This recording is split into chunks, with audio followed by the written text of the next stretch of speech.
Chapter 14. Early on, after listening to the Riverbend Warriors chant, other coaches hadn't hesitated to take some good-natured digs at Milt, Gus, and Alan. On the ice, their teams had laughed at the Riverbend players. And why not? No one saw the perennially cellar-dwelling Warriors as potential contenders for the Division Cup. By midseason, the jests and jeers had died down. As the season drew to a close, other teams groaned when they learned that their next game would be against Riverbend, while their coaches began seeking advice from Milt, Gus, and Alan. One coach they didn't consult was Weatherby.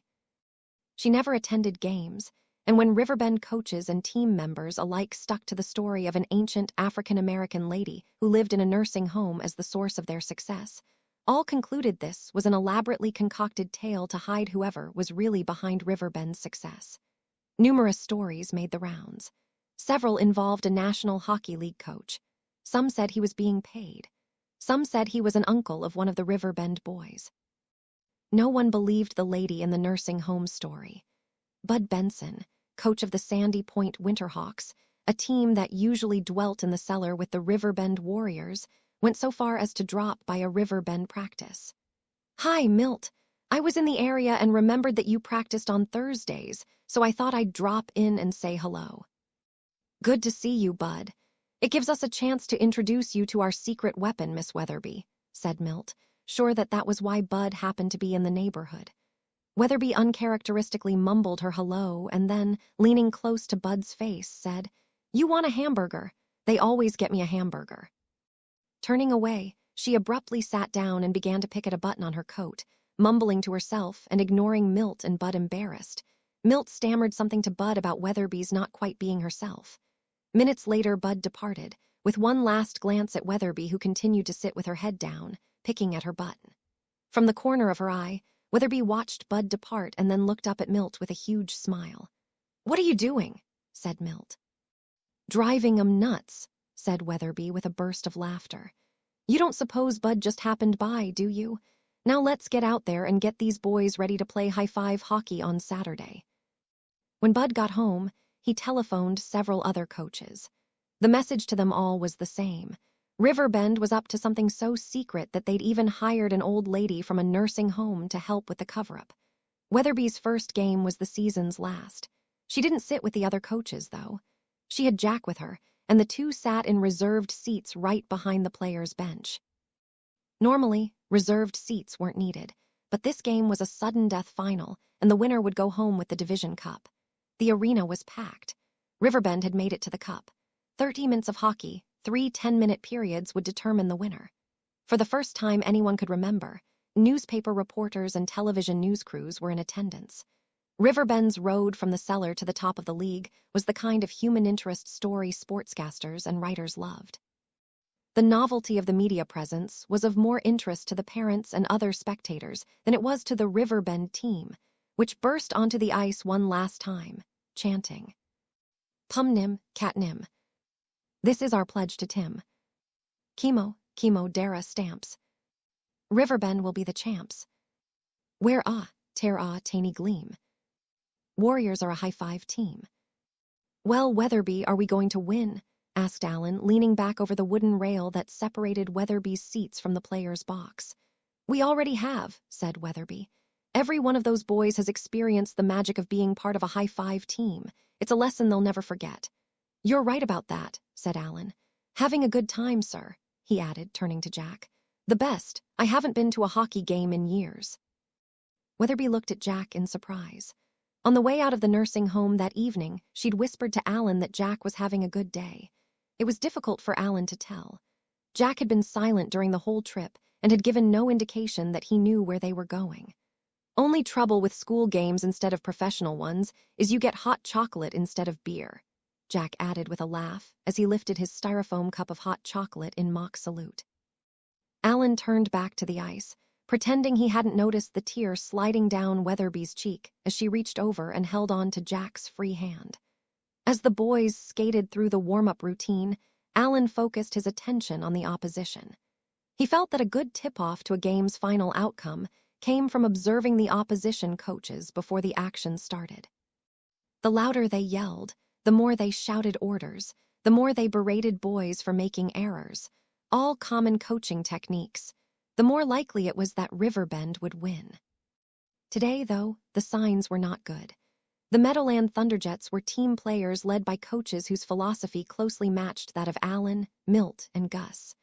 Before the game, the Meadowland head coach, Bob Pasternak, had gone to the Riverbend dressing room and offered a proposal to Milt. "I know you're a believer in teamwork, and you've done a great job with these boys. I hope I've done half as well with mine. I'd like to make a proposition." Before and after the game, let's defy the league governors and have the boys shake hands and a skate past at center ice. It took Milt less than a millisecond to agree. Each team had been briefed, and when the warm-up skate had ended, Alan shuffled out to mid-knot sign ice with Milt and Gus. The coaches would lead their teams through the handshake skate past. Moments later, each team lined up behind its coaching staff, and to the astonishment of the game officials, who had just come on the ice, they began to skate alongside each other, exchanging greetings, best wishes, and handshakes. The head referee skated over and said to the coaches in a voice loud enough for the players and parents to hear, "Congratulations! It's good to see sportsmanship back on the ice." The head referee wasn't the only one handing out compliments, and for Alan that was another bad sign as to the final outcome. From the moment the Meadowland Thunderjets hit the ice for their warm-up skate, their coaches were calling out encouragement and praise from the bench.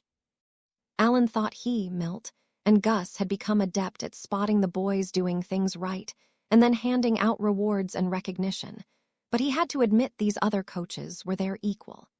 And the coaches had apparently worked with the same group PF boys in grades 3 and 4 as well as this year. Because of the way the various sections within the division were scheduled during the season, this would be the first time the Riverbend Warriors and the Meadowland Thunderjets met on ice. From the opening whistle, it was obvious the two teams were evenly matched. By the end of the first period, the score was tied 1 goal apiece. At the end of the second, Riverbend led 2-1. At the end of the third period, the score was tied 3-3.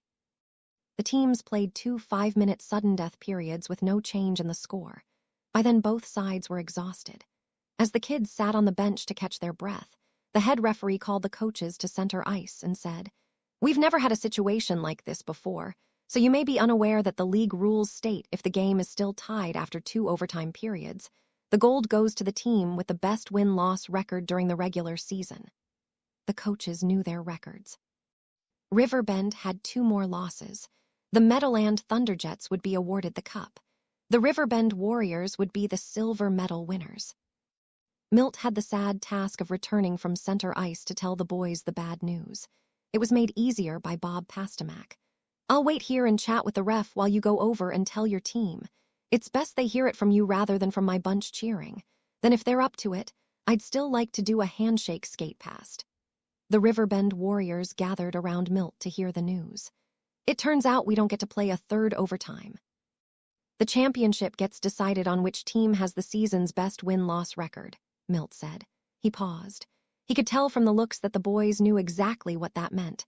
It was just as well he didn't have to speak the words. The lump of disappointment in his throat threatened to choke off anything he might try to say. His disappointment was for the boys, not for himself.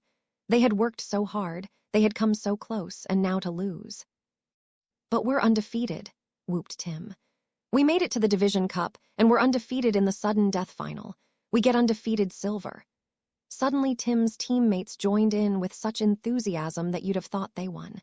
In fact, Bob Pasternak reported later that was exactly what his boys thought had happened because they hadn't yet heard from him.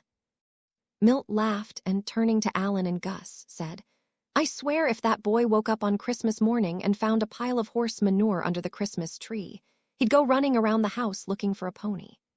The Riverbend team banged their sticks and threw helmets and gloves in the air in joyous celebration of being undefeated in the Division Cup final. On the other side of the ice, similar pandemonium engulfed the Meadowland Thunderjets, and it was several minutes before the coaches could get their teams lined up to skate past and shake hands. After the game, the Riverbend Warriors adjourned to McDonald's along with Weatherby and Jack, who seemed as bright as he had before the game. "No wonder," said Weatherby when Alan mentioned it.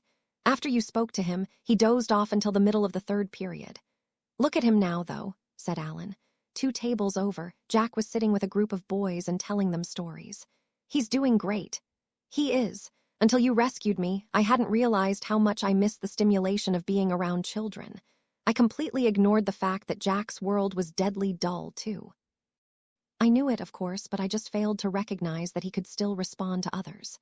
You'll bring him to the awards banquet then, 2 weeks from Friday. We'll go, said Weatherby. But is that your big day at your old company? I meet with them at 2 o'clock, same time of day and same day of the week that I was fired. George Burton will want you back. If he doesn't, he's crazy, but not as crazy as you if you do go back. I'll be at the dinner, that's for sure, and I'll want a full report.